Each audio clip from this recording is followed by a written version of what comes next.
ตุกไส้แบบตอกลงปุ๊บแล้วก็ใส่อันนั้นหันลงเนาะพอเนาะใส่ทวารหันหันหัวน็อตรถมันก็มีอยู่มันบอกดาวอยู่เวียดใช่รถนี่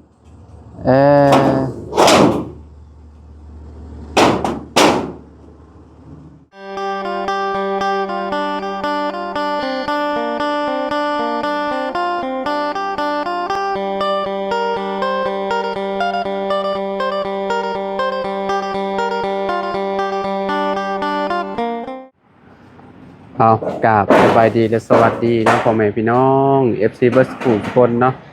บ่ว่าสิอยู่ในและก็ต่างประเทศเด้อพี่น้องเด้อเนาะก็ยินดีต้อนรับเข้าสู่ช่องบ่าวลาวสตูดิโอคือเก่าคือเดิมนะพี่น้องเนาะเปิดภาพมามื้อนี้พี่น้องเฮาก็อยู่ที่เฮือนพอตู้เริ่มพี่น้องเนาะอ๋อลงมือมุงคนเดียวเลยพอตู้เริ่มนี่พี่น้องเนาะอยู่เทิงพุ่นพี่น้องเอ้ยโอ้ตัวคุณอ่ะพี่หน่อยเนาะมุงผู้เดียวเลยบ่พี่หน่อยเนาะทีมงานไปใช้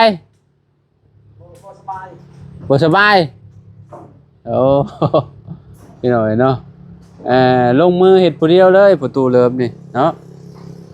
ไปขึ้นไปเบิ่งอยู่เทิงพวกพี่น้องเอ้ยเนาะ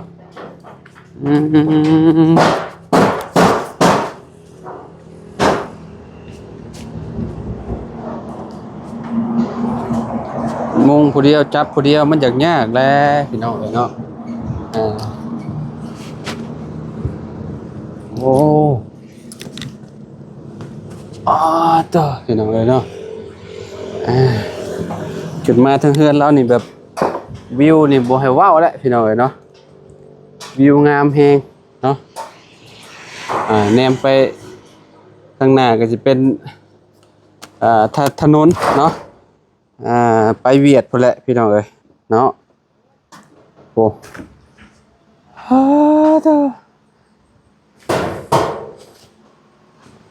ลงมือผู้เดียว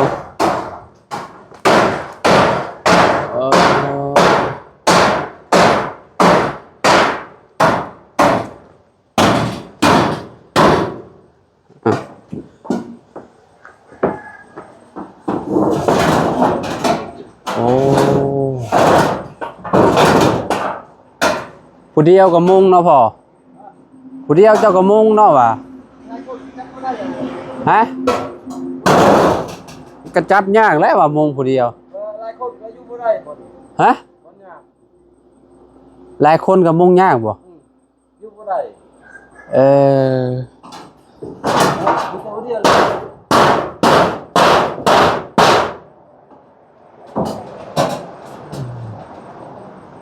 ผู้เดียวก็คะแนนว่าคล่องโอเคดอกพี่น้องเนาะเรามุงผู้เดียวเรามันยังติดอยู่พร้อมเทิงเนาะ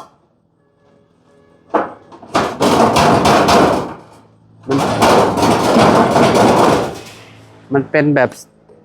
ล่องพี่น้องเนาะมันลดจากอันเวลามุงก็จากง่างเนี่ยเนาะ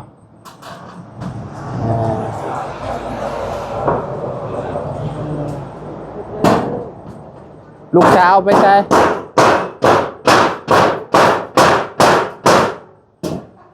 ไปเผานะสาวคือเก่าบ่ลูกสาวแล้วบ่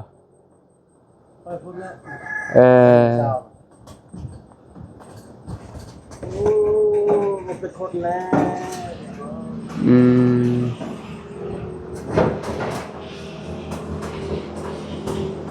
เข่าเราก็ออกแล้วพี่น้อยเนาะเข่าประตูเริ่มอะไรเนาะออกเต็มอยู่ใกล้ชีพอเมาแล้วบ่จักมุงก็แบบคนเดียวเนาะฝนก็ตกลินอยู่พี่น้อยเนาะอันนี้คือเศษที่เพิ่นตัดออกแหละพี่น้อยเนาะเศษตัด ฝั่งนี้ก็โอ้ตัวที่เพิ่นเอาไว้มุงทางนี้แหละเนาะพี่น้องเอ้ยนี่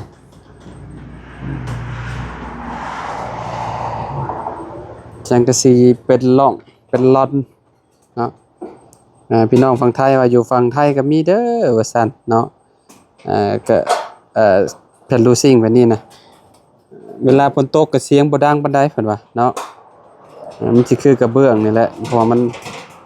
มันหนาเนาะเพิ่นมุงแล้วเรียบร้อยแล้วมันก็สิบ่อันนั้นพี่น้อยเนาะบ่หัวลงแล้วเนาะยังเหลือแต่บ่อนลบนี่แหละเนาะแต่ว่าเพิ่นยังบ่ได้ลบเนาะ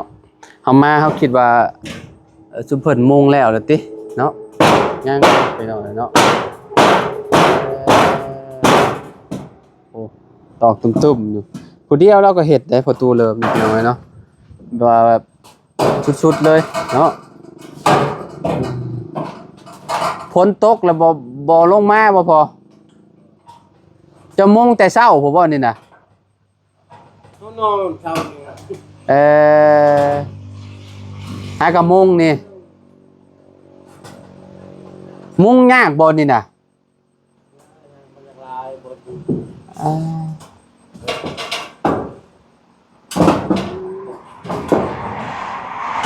มันยากเราอะพี่น้องเอ้ยเนาะมองมันเหลื่อมกันนี่แหละมันยากนี่บอลนี่เนาะแล้วก็บอลเอาหยัดเข้ามุมนี้เพราะว่ามันเป็นร่องน้ำเนาะ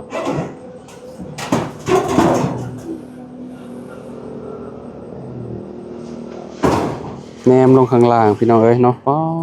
ปุ๊สำตึกประมาณตึก2 ชั้นเนาะจากข้างล่างมาข้างบนสูงอยู่เด้พี่น้องเอ้ยเนาะแนมลงไปนี่โอ้วิวดีนอนกลางคืนนี่ก็สิเย็นคักเปิดประตูเมียนนะ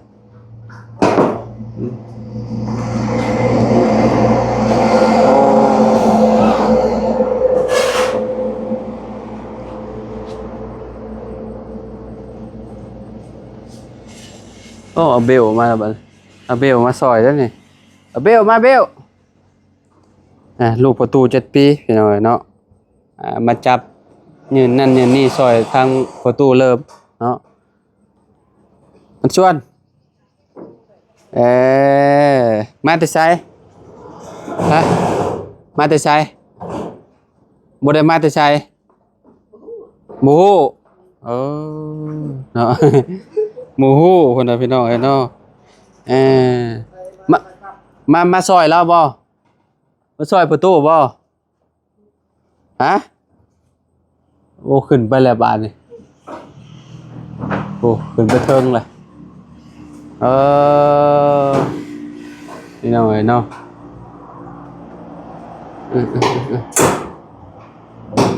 โอ้ไปเดี๋ยวขึ้นไปอีกนำเอาเวลก่อนจะบาดพี่น้อยเนาะตอนนี้ก็ขึ้นมาเทิงพี่น้อยเนาะแนมลงไปข้างล่างป๊อโธ่สำตึก3-4 ชั้นพี่น้อยเนาะสูงแฮงเลยประตูเริ่มขาบ่สั่นบ่พอขาเจ้าบ่สั่นบ่อ๋อ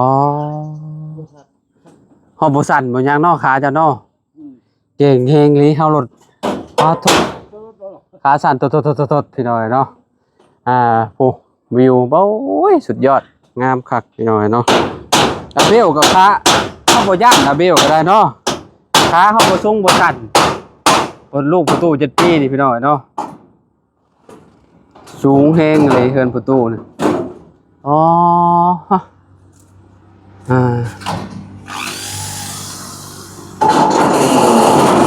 แบบว่าคือว่าแล้วแบบเพิ่นเคยอยู่พี่น้อยเนาะอยู่มุมสูงๆหั่นนะเราเคยเฮ็ดเฮือนแบบสูงอยู่แล้วเราก็เลยบ่ย้านพี่น้อยเนาะถึงเฮาเจ้าข่อยนี่โอ้ยบ่ไหวโอ้แนมไปกับพวกพี่น้อยเนาะโอ้อันนี้เราส่องลมเราหั่นพี่น้อยเนาะ อ่าโอ้บ่ย่านบ่เบลฮะบ่ย่านเออโอ้ประตูเริ่มก็ตอกแล้ว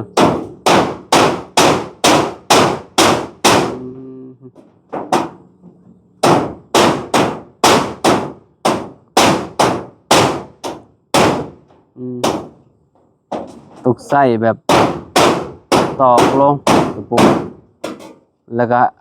ใส่อันนั้นหันลงเนาะพอเนาะใส่สว่านหันหันหัวน็อตรถมันก็มีอยู่กระดกแล้วอยู่เวียด ใช่ รถนี่ เออ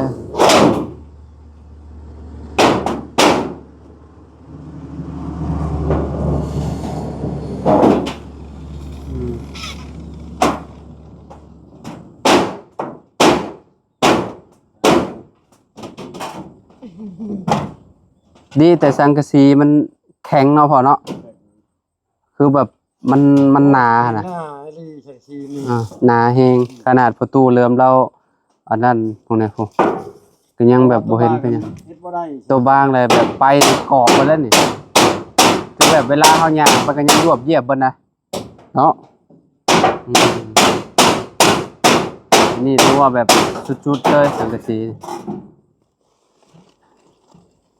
มันก็ตอกยากเนี่ยเนาะพอเนาะแบบนี้เนาะถ้าบ่ชำนาญนี่ก็บ้าโตเนาะเพราะว่าเฮ็ดร่องลายเด้เฮ็ดร่องลายร่องหั่นนะแบบว่าแซกซิกแซกลายมันบ่คือมุงธรรมดาหั่นน่ะมุงธรรมดาแล้วมันก็สิแล้วไว้ใช้เวลานี่ประมาณจักมื้อเลยนี่พอจักมื้อแล้วจักโมงเลย คิดว่า2มื้อ4-5มื้อ 4-5มื้อแล้วบ่เจ้าคาดไว้ประมาณ 4-5 มื้อ2-3 มื้อเจ้าคาดไว้เนาะบัดนี้ผัดปลาเข้าจักมื้อ หัวเดียวอันเดียวหัวบ่คือช่างชีหันปีนไปปีนมาอันตัดหั่นตัดเชียเม็ด1 25,000ตัดอันนี้แล้วทิ่มละล้านทีมลายเนาะ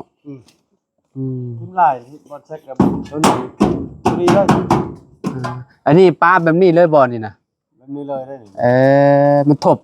บบ่ได้เนาะพ่อเนาะมันแข็งเนาะเขาก็นี่แหละครับมุงแล้วก็เห็ดมันก็ตามร่องมันนั่นแหละเนาะพี่น้องเนาะผักมือนี่อื่นมือเนาะใหม่เนาะตกได้เห็ดอีหลีโลเลยเมื่อยบ่เห็ดพอมื้อนี้เจ้าเห็ดตอนจักโมงเจ้าเห็ดน่ะเห็ดแต่เช้ามุมมันหั่นมุมนึงแหละมุมนั่นเจ้าก็มุงบ่นี่มุมตัวนี้ไปนึงนี่ยังเหลือแต่ลบบัดนี้เนาะกับมุงฝั่งนี้เนาะพ่อเนาะพี่น้องเนาะยังมุมนี้ยังบ่ได้อันนั้นมุมยังมือนึงใช้เวลาอีกมื้อนึงหรือชั่วมือขาดการพิษเนาะคิดว่ามันง่ายติคิดก้อนคิดอีกเฮ็ดมันเมื่อยๆพักก็มันบ่ได้ง่ายนะพี่น้องเพราะว่าเฮือนซิกแซกลายนี่มันบ่คือเฮือนหลังตรงเด้อเนาะพ่อเนาะหลังตรงน่ะมันก็สิแล้วไว้หั่นน่ะเฮือนประตู7ปีเห็นบ่มุงก็เกือบมื้อเดียวเฮือนประตู7ปีเนาะมื้อเดียว2 มื้อ2 มื้อ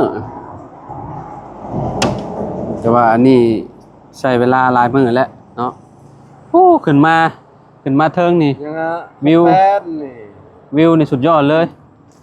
โอ้เข่าพอเมาเลยเด้นี่เนาะเพราะตัวนั้นแดงเลยตัวนั้นแดงเลยเนาะเมาแล้วตัวโหบัดพอมันออกมานี่ก็ได้หลายพอสมควรอยู่นี่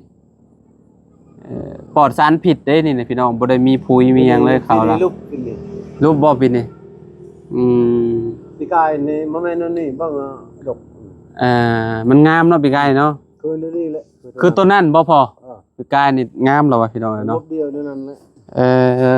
ปีกายนี่สุดยอดเลยเนาะบ่ได้เข้าเห็นบ่พี่น้องเนาะเขียวมุมนั้นอีกมุมนั้นอยากแดงแล้วมุมนั้นน่ะเด้นะผู้ตานี่แห้งดกพี่นั่นนี่ฮักเฮ็ดใหม่ๆนี่ให้กาแฟแปลงใหม่ตัวนี้เนาะแปลงใหม่พี่หน้างามเลยเอาพุ่นขี้งัวใส่เนาะพ่อเนาะโอ้ พุ่นน้ำมันไหลอยู่หั่นเลยน้ำพิงงอน โอ้มันมาจากพุ่นแหละตู้เนาะมาแต่พุ่นแต่ห้วยเห็นบ่นาเรามันใกล้ห้วยพี่น้องเด้แนมไปก็ห้วยเนาะ คุยแต่นี่แหละแต่บาทนั่นแหละ ไหลลงเนาะลงไปก่อนพี่น้องเอ้ยเนาะบาดนี้ไปตู้ลงตอนนี้ก็ลงมาได้แล้วพี่น้องเอ้ยเนาะขึ้นไปแนมลงมาหรอปุ้ยอยากสิว้าวพี่น้องประตูเริ่มลงมาแล้วโหเนาะเราเซียนเด้เราลงมาปุ๊บพี่น้องเอ้ยโหคือเฮาขอย่องมาขาจนสั่น ชัดเลยบ่ค่อย โธ่เหือจะแตกเหือจะย่อยพี่น้องเอ้ยเนาะ บ่ค่อยเฮาแล้วเอาเชือกที่ชื่อมัดนั่นนี่ในแจนเช่น พอ แล้วตัวนี้ชื่อมัดเชือกนี่นี่อันเชือกนี่ แล้วก็เอ็นโตไป เอ็นเอา ว้าวเฮานี่โว้เหือแตกเลยพี่น้องเอ้ยนะ ตะกี้ได้ตะกี้อันนี้บ่ได้เลย อายุหลายแล้วติเนาะตอนเป็นวัยรุ่นบ่ตอนเป็นวัยรุ่นเฮงสิบ่ย่านนะพ่อเนาะ โอ้ยางจวด ย่างไปเลยเนาะต่อสุดยอดเฮงเลยเอาเนาะอีกมื้อเนาะพ่อเนาะคิดว่ามื้อนี้ว่าสิมาอัปเดตให้ FC เบิ่งว่าอันเพื่อนประตูเริ่มบ่ลำมุงแล้วล่ะบ่วะพี่น้องเนาะมาก็ประตูเฮ็ดผู้เดียวพี่น้องเนาะทีมงานเป็นไข้ว่าซั่นก็เลยได้อยู่ร่องน้อยนั่นแล้วก็มุมนี้บ่พอมุมนี้เนาะพี่น้องเนาะอันนี้คือเศษนี่ยังสิเอาใช้งานอยู่บ่ตัวนี้นะหรือว่าบ่ได้เอาใช้แล้วอันนี้นะนี่แล้วเฮ็ดข้อไก่เนาะเฮ็ดห้องน้ำก็ได้เหลือนี่เนาะปีอยู่นี่เราจะเฮ็ดห้องน้ำห้องน้ำ ที่น่าสิเอาเฮ็ดห้องน้ำหม้องนี้อ๋อหม้องนี้เนาะก็ดีคือกันได้พอดินจีก็ยังบ่ละลายเนาะให้กระทุบนี่นี่เพราะว่าป้าไว้ก็เสียดายนะเฮาซื้อมาในราคาแพงเนาะพอเนาะพี่น้อยเนาะนี่ต่อเอาเฮ็ดห้องน้ำเนาะงามเลยต่อเฮ็ดห้องน้ำนี่น้อยเนาะมานี่แหละเนาะตัดตัวนี้ยังเหลืออันนี้ใช่อันนี้ก็เหลือบ่เหลือเท่าใดพอแต่ว่ายังบ่ฮู้แผ่นหนึ่งนี่ใช่ใส่อีกแผ่นหนึ่งอยู่อ๋ออยู่มุมนั้นเนาะอีก2แผ่นเนาะก็ยังเหลืออีกนี่เนาะแผ่นตัวนี้แหละนี่เฮ็ดห้องน้ำก็ยังเหลือหลายเติบเลยพี่น้อยเนาะนี่เพราะว่าเราบ่อยากเสียเวลาไปข้ามไปเวียดอีกพี่น้อยเนาะเราก็เลยก็เลยสั่งมาเพื่อเนาะคันว่าเอากะที่เฮาอันวัดมายันมันแบบคันว่ามันบ่พอนี่เนาะแผ่นหนึ่งเอาเบิ่งบ่ได้แม่นคะแนนมันแผ่นหนึ่งเขาบ่อยากเฮ็ดส่งให้ได้เนาะผลมาดีแท้นี่ตกใหม่เลยเนาะผลนี่โอ้ดีเลยลองราคาใหม่อีกแล้วพี่น้องเนาะ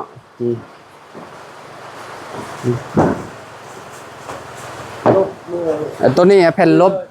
ลบหลังคาเนาะไม่ทราบแผ่นเอาไปสำหรับพ่อแม่พี่น้องเนาะจะได้ก็ขอบคุณพ่อแม่พี่น้อง FC บัดทุกคนเนาะมื้อนี้มาอัปเดตเพื่อนน้องล่าให้เบิ่งนำกันพี่น้องเนาะมาถึกน้องล่าเพิ่นบ่อยู่พี่น้องเนาะเพิ่นไปเบิ่งน้าสาวเพิ่นว่าซั่นทางประตูเริ่มบ่เนาะประมาณนี้เนาะเดี๋ยวบัตรสำเร็จเสร็จสิ้นเดี๋ยวสิพามาเบิ่งอีกเทื่อนึงอัปเดตอีกเทื่อนึงเด้อพี่น้องเด้อเนาะเฮือนประตูเริ่มเนาะหรือว่าเฮือนน้องหลานน้อยเพิ่นนี่แหละเนาะเอาอยู่ดีมีแฮงบ่ทุกคนขอบคุณหลายๆเด้อที่ติดตามเด้อพี่น้องเด้อเนาะสบายดีพอกันใหม่พี่น้อง